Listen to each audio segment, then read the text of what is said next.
Welcome back to Dark Corner's Physical Media Reviews.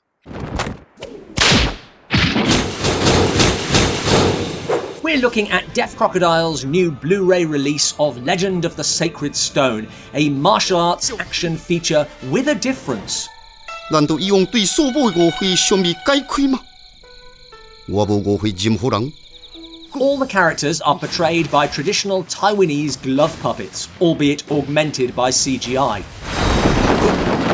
Cards on the table, my knowledge of traditional Taiwanese puppetry is only slightly less than my knowledge of Pili, the long-running and incredibly popular TV series of which this film is a spin-off.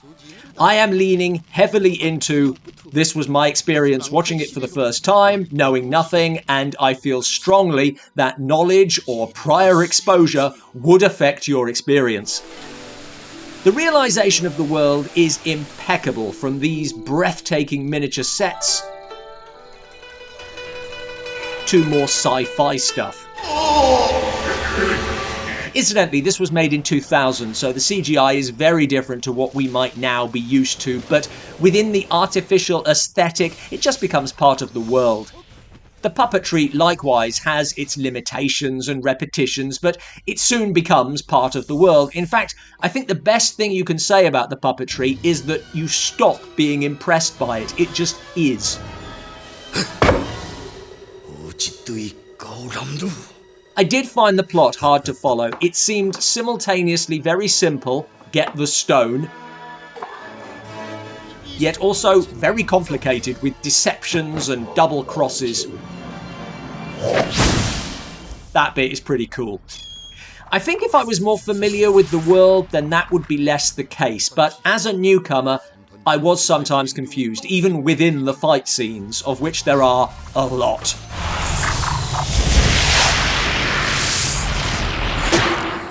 Some quite bloody.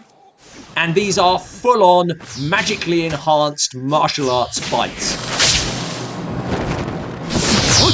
If you are there for the fights, you will not be disappointed.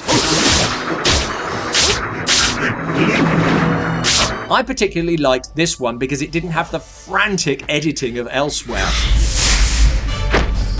which, rightly or wrongly, gives the impression they're trying to hide the puppetry, and actually it was at its best when it's slowed down and we get an almost theatrical viewpoint. My biggest issue is that I just didn't engage with the story or the characters. I don't think this is to do with it being puppets, but maybe to do with quite a representational style.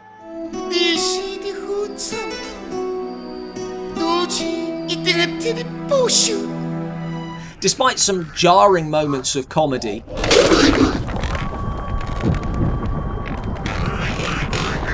the dialogue is generally mythic. And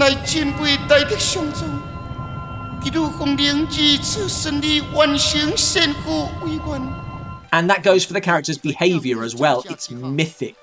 When characters have immobile faces and are all voiced by the same actor,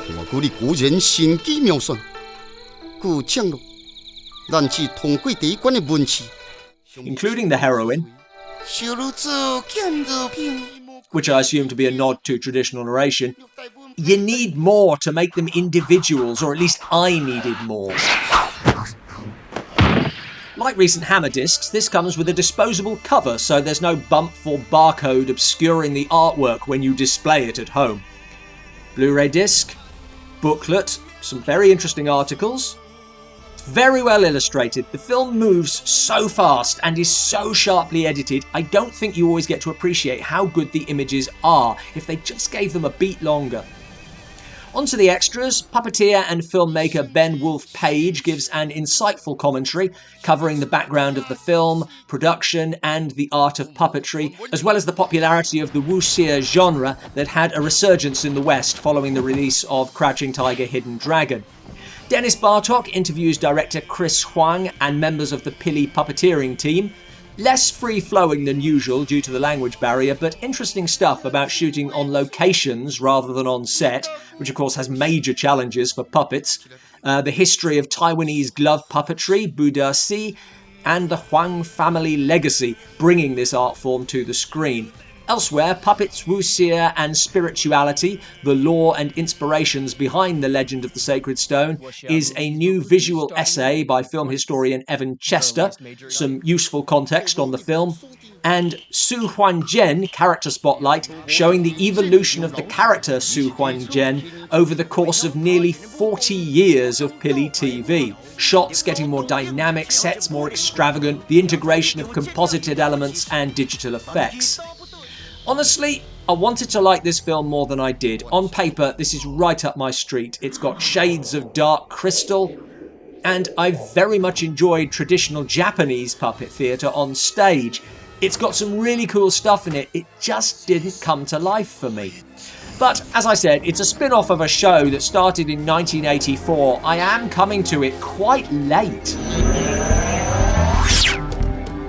Thanks for watching. Please like and subscribe. I'd love to hear from fans of this or of the original TV show, or from anyone who took to it on first viewing. Let us know your thoughts in the comments below.